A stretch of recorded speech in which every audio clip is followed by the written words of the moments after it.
నమస్కారం. ఈరోజు జాతీయ చేనేత దినోత్సవం. నిన్న మోదీ ఒక వీడియో రిలీజ్ చేశాడు. అందులో దేశవాసులందరూ కూడా ఒక మాట అన్నాడు.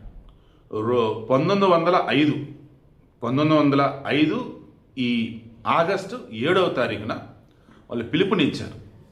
అప్పటికి బెంగాల్ విభజన హడావుడి చేస్తున్న మూమెంట్లో ఈ బ్రిటిష్ వాళ్ళని మనం తాట తీయాలనేసి స్వదేశీ ఉద్యమాన్ని పిలుపునిచ్చారు.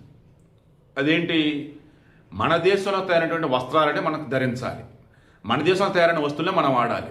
బ్రిటిష్ వాళ్ళు మన దగ్గర ఉన్నటువంటి పత్తిని కొనుగోలు చేసి దానిని ఇంగ్లాండ్ పంపి అక్కడి నుంచి వస్త్రాలు పట్టుకొచ్చేసి దాన్ని మనకి ఎక్కువ రేటుకి అమ్మేవాళ్ళు.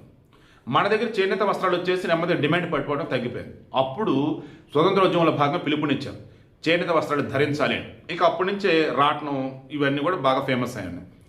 మీకు బాగా గుర్తుంటే మన జాతీయ పతాకం ఉంది కదా, మువ్వన్నెల జెండా. ఆ పతాక రూపశిల్పి వచ్చేసి పింగళ వెంకన్న, మన మచిలీపట్నం ఆయన, కృష్ణా జిల్లా ఆయన. మొదట మువ్వన్నెల జెండాలో ఉంది, మధ్యలో రాట్నం.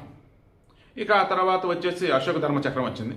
సో ఇప్పుడు నేను చెప్పేది ఏంటంటే, మరలా చెప్తున్నాను చూడండి, ఒకే ఒకటి గుర్తుంచుకోండి.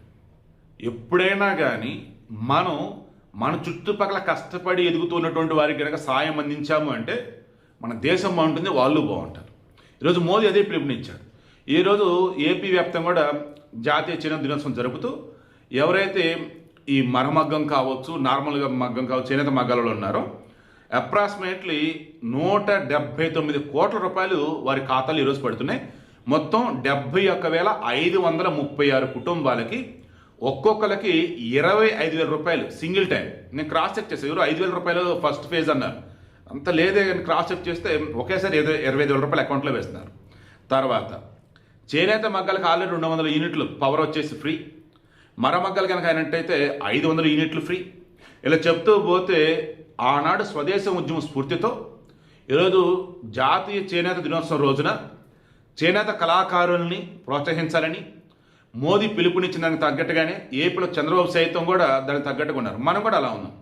వీలైనంత వరకు కనీసం ఒక్కళ్ళైనా కానీ నేను సంవత్సరానికి ఒక్కటైనా సరే చేనేత వస్త్రం కొనుగోలు చేద్దాం. మన అమ్మలకో, అక్కలకో, చెల్లెలకో, బిడ్డలకో చేనేత చీరలు కావచ్చు, లేదా మనకు వచ్చేసి చేనేత పంచులో, షర్ట్లో, ఇలా ఏదో ఒకటి నా దగ్గర అయితే ఆల్రెడీ ఉన్నాయి. బట్ అగైన్ నేను తీసుకుంటాను. సో ఈ వీడియోలో మెయిన్ మెన్షన్ చేయదలుచుకుంది, ఎవరైతే ఈరోజు చేనేత కార్మికులు వాళ్ళ పని వాళ్ళు చక్కగా చేసుకుంటూ ఉన్నారో వాళ్ళని ఎంకరేజ్ చేద్దాం. ఓకేనా?